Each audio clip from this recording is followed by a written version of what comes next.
বন্ধুরা, আজকে এখানে প্রচুর বৃষ্টি শুরু হয়েছে, সঙ্গে বজ্রবিদ্যুৎ আকাশে চলছে।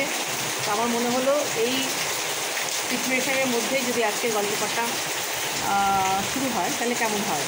তো বাইরে পড়লে তো আপনারা শুনতে পাবেন না, সেই জন্য আমি ঘরে গিয়ে শুরু করছি আজকের গল্পপাঠ। বৃষ্টি ভেজা রাতে।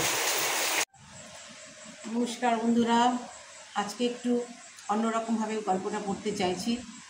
রাত প্রায় 11:35, বাইরে ঝমঝমিয়ে বৃষ্টি নেমেছে, আর সেই সঙ্গে আকাশে বজ্রবিদ্যুৎ দেখালামই আপনাদেরকে।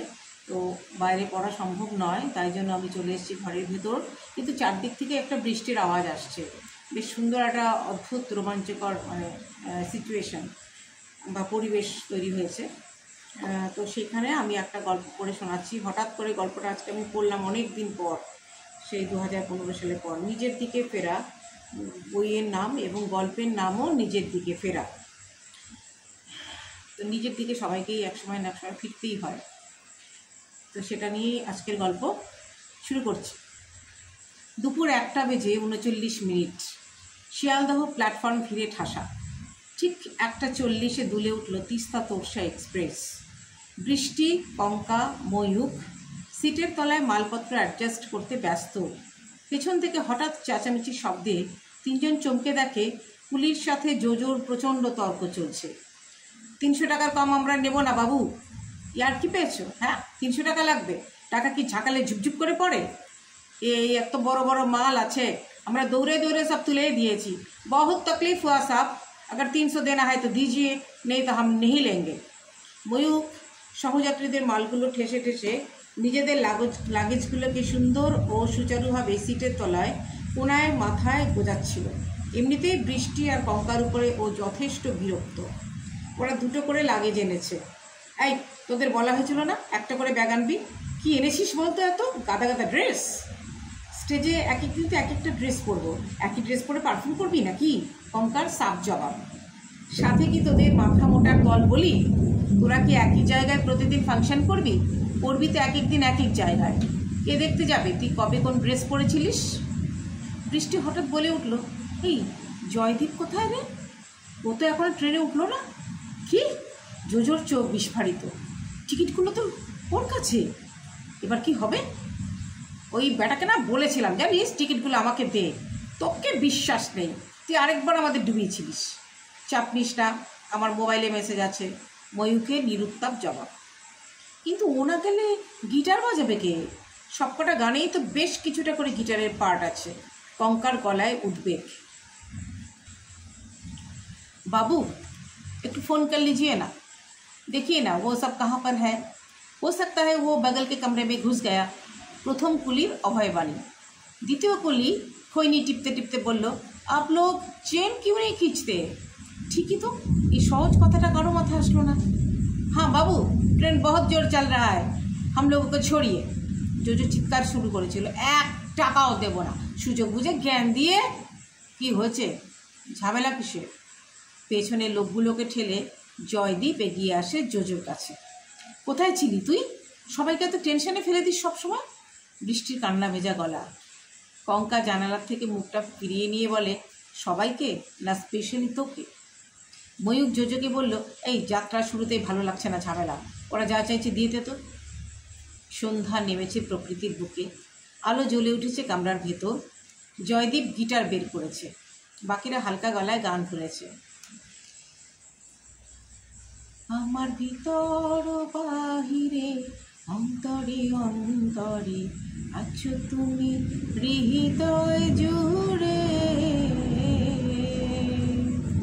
ভালো আছি, ভালো থেকো, আকাশের ঠিকানায় চিঠি লিখো।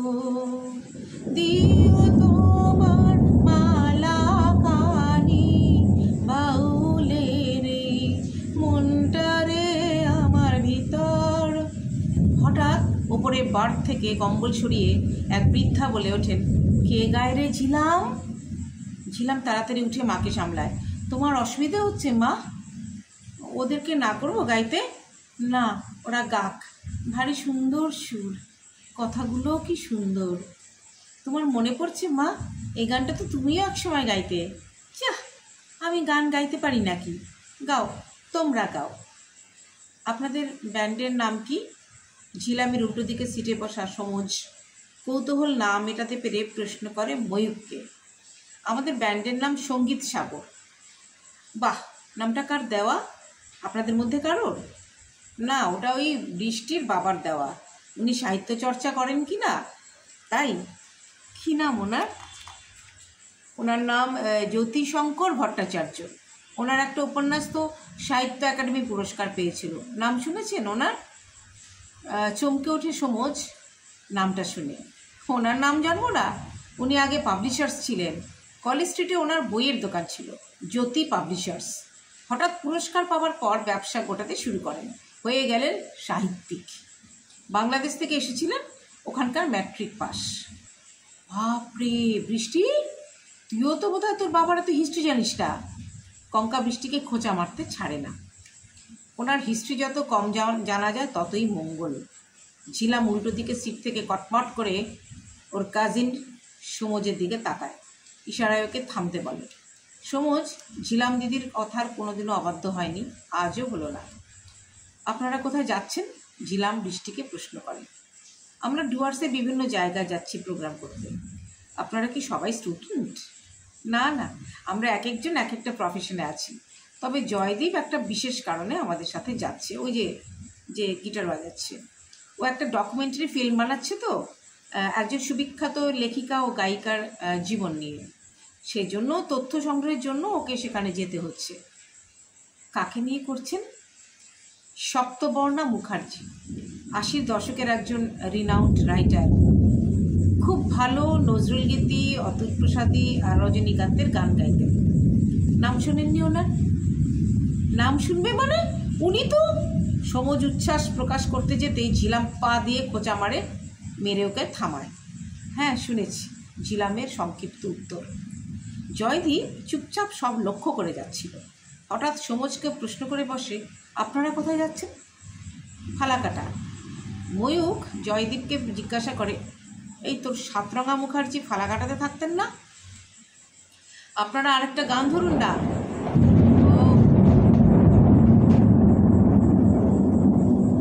প্রবল বেগে বিদ্যুৎ চমকাচ্ছে। ঠিক আছে, শুরু করছি আবার। আপনারা আরেকটা গান ধরুন না। ঝিলাম সবার দিকে তাকিয়ে অনুরোধ জানায়। সবাই গান ধরে। একদিন সূর্যের ভোর, একদিন স্বপ্নের ভোর, একদিন সূর্যের ভোর আসবে, ওহো এই মনে আছে বিশ্বাস, আমরা করি বিশ্বাস, একদিন সূর্যের ভোর আসবে। গান শেষ হতেই সমজ হঠাৎ বলে বসে, সূর্যের ভোর, স্বপ্নের ভোর সবই তো আসে, সত্যের ভোর কেন আসে না বলতে পারেন?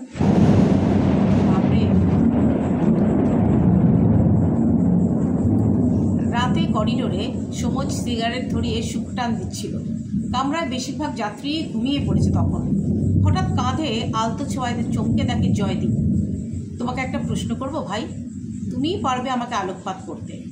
তুমি সপ্তবর্ণা মুখার্জি সম্পর্কে যা জানো আমাকে একটু বলবে? তুমি বললাম বলে কিছু মাইন্ড করো না যেন, বয়সে তুমি আমার চাইতে ছোটই হবে। উনি আমাদের পাড়াতেই থাকেন। থাকেন মানে? উনি এখনও বেঁচে আছেন? ওনার তো কোনো হোয়ারঅ্যাবাউটস কেউ জানেই না। উনি কেন হঠাৎ এভাবে হারিয়ে গেলেন? কোথায় গেলেন? কেমন আছেন? আদৌ বেঁচে আছেন কি না?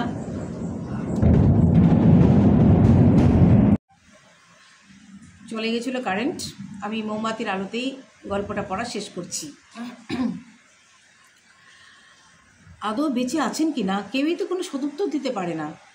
তা আপনার এই সীমিত জ্ঞানের ভাণ্ডার নিয়ে আপনি ডকুমেন্টারি ফিল্ম বানাবেন কি করে?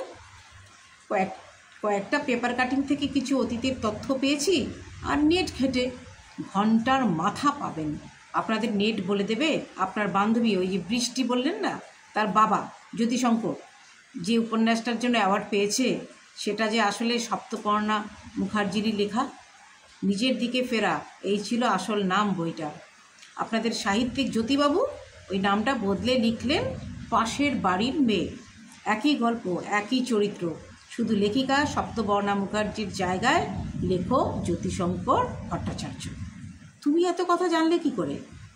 ততক্ষণে পায়ে পায়ে ফিরে এসেছে সমজ আর জয়দীপ নিজেদের জায়গায়। হঠাৎ কাশির শব্দে ওরা চমকে ওঠে। ঝিলাম, একটু জল দেবে? ঝিলামের চোখ লেগে এসেছিল। তাড়াতাড়ি উঠে জলের বোতল এগিয়ে দেয় মায়ের দিকে। ওই যে মহিলাকে দেখছেন ওপরে, উনিই আপনার সপ্তবর্ণা মুখার্জি, ঝিলাম দিদির মা, আমার জেঠিমণি। আমরা ওনাকে চেক আপের জন্য নিয়ে গেছিলাম। উনি পুরনো কোনো কথাই আর মনে করতে পারেন না। কেন জানেন? ওনার গল্প চুরি হওয়ার ধাক্কাটা উনি নিতে পারেননি। বিস্ময়ে বেদনায় হতবাক হয়ে যায় জয়দীপ। অনেকক্ষণ পর সমজের হাত ধরে বলে, আমি তোমাকে কথা দিচ্ছি, আমি ওনাকে ঠিক সুবিচার পাইয়ে দেব। ট্রাস্ট মি, শুধু আমাকে কটা দিন তোমাদের বাড়িতে একটু থাকতে দাও। বিভিন্ন জায়গায় প্রোগ্রামের পর সবাই কলকাতায় ফিরে গেলেও জয়দীপ ফিরল না। ওর সাথীরা জানতেও পারল না যে আগামী দিনগুলো সপ্তবর্ণা মুখার্জির সাথেই কাটাতে চলেছে। বৃষ্টিও আজকাল কেন যেন জয়দীপকে ঠিক বুঝতে পারছে না। মনের কথা মনে চেপে রেখেই সেও বাকিদের সাথে কলকাতায় রওনা দেয়। প্রায় 12 দিন ধরে ঝিলামা সমজের কাছ থেকে সপ্তবর্ণা মুখার্জির সম্পর্কে খুঁটিয়ে খুঁটিয়ে যাবতীয় তথ্য সংগ্রহ করে ফেলেছে জয়দীপ। পুরোনো অ্যালবাম ঘেঁটে বেশ কিছু ওনার ছবি জোগাড় হয়েছে। একটা কাঠের বাক্সের তলার থেকে নিজের দিকে ফেরার ছেঁড়া ছেঁড়া লাল হয়ে যাওয়া ধূসর পাণ্ডুলিপিটি খুলে দেখালো ঝিলাম জয়দীপকে। এটা যখন হাতেই ছিল তখন তো আপনার মা অনায়াসে মামলা করতে পারতেন ওনার বিরুদ্ধে। অনেক কঠিন কঠিন লেখা মার হাত দিয়ে বের হতো, কিন্তু বাস্তব জীবনে মা এত কঠিন হতে পারতেন না। তার উপর বাবাও মাকে এই ব্যাপারে কখনোই সাপোর্ট করতেন না। বাবা নিজের জগতেই মগ্ন থাকতেন। মার ছোটো ছোটো ইচ্ছে অনিচ্ছে চাওয়া পাওয়ার হিসেব বাবা রাখতেনও না। মাকে তেমনভাবে কোনোদিনও ফিলও করেননি। অন্তত মেয়ে হিসেবে আমার তাই মনে হয়েছে। তুমিও কি নিজে তোমার মাকে যথেষ্ট সময় দিয়েছো ঝিলাম দিদি? কিছু মনে করো না, ছোট হয়ে অনেক বড় আর কঠিন কথা বলে ফেললাম। সমজের ক্ষোভ ঝরে পড়ে।